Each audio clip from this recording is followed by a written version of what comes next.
প্রিয় দর্শক, ঈদ মোবারক।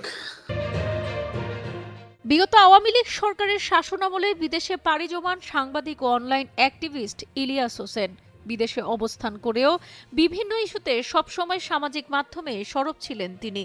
এরকম আরও ভিডিও দেখতে এখনই সাবস্ক্রাইব করুন। একইভাবে বিদেশের মাটিতে অবস্থান করে সামাজিক মাধ্যমে নানাবিধ ইস্যুতে সক্রিয় রাজনৈতিক বিশ্লেষক ও অ্যাক্টিভিস্ট পিনাকি ভট্টাচার্য অবশেষে দীর্ঘদিন দেশের বাইরে অবস্থান করার পর সম্প্রতি দেশে ফেরার ঘোষণা দিলেন প্রবাসী সাংবাদিক ইলিয়াস হোসেন। সামাজিক যোগাযোগ মাধ্যম ফেসবুকে এক পোস্টে দেশে আসার ঘোষণা দেন তিনি। ইলিয়াস তার ভেরিফাইড ফেসবুক পোস্টে 2013 থেকে 14 সাল প্রসঙ্গে লেখেন, সারা দেশে এমন এক পরিস্থিতি তৈরি হয়েছিল যে বিএনপি জামায়াত নিষিদ্ধ দলের পর্যায়ে চলে গিয়েছিল। যৌথ অভিযানের নামে সারা দেশে চিরুনি অভিযান চালিয়ে পাখির মতো গুলি করে মারা হতো ছাত্রদল ছাত্র শিবিরের নেতাকর্মীদের।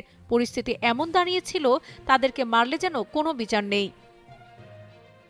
বিগত আওয়ামী লীগ সরকারের আমলে হরতাল বা অবরোধে কেমন পরিস্থিতি হতো তার বর্ণনা দিয়ে ইলিয়াস লেখেন, হরতাল অবরোধের ডাক দেওয়া হলেই সড়কের মোড়ে মোড়ে সন্ত্রাসীদের সশস্ত্র মহড়া চলত। মাঝে মধ্যে ছাত্রলীগ যুবলীগের সন্ত্রাসীদের কর্তৃক পিকেটারদের পিটিয়ে মারা হতো।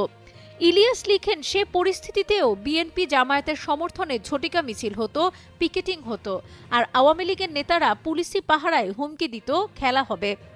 ধানমন্ডির 32-এর বাড়ি সাধারণ মানুষ মাটিতে মিশিয়ে দিলেও আওয়ামী লীগ বা এর অঙ্গ সংগঠন ছোট মিছিল করতেও সাহস করেনি।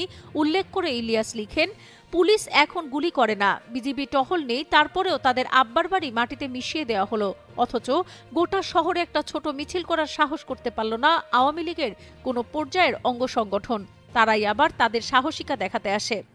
আওয়ামী নেতাদের ইঙ্গিত করে ইলিয়াস হোসেন লেখেন, দেশের বাইরে থেকে হুমকি দেওয়া হচ্ছে, তাদের তালিকা করা হচ্ছে, তালিকা করতে থাকুক, তবে বাংলাদেশে হাসিনা অধ্যায় শেষ।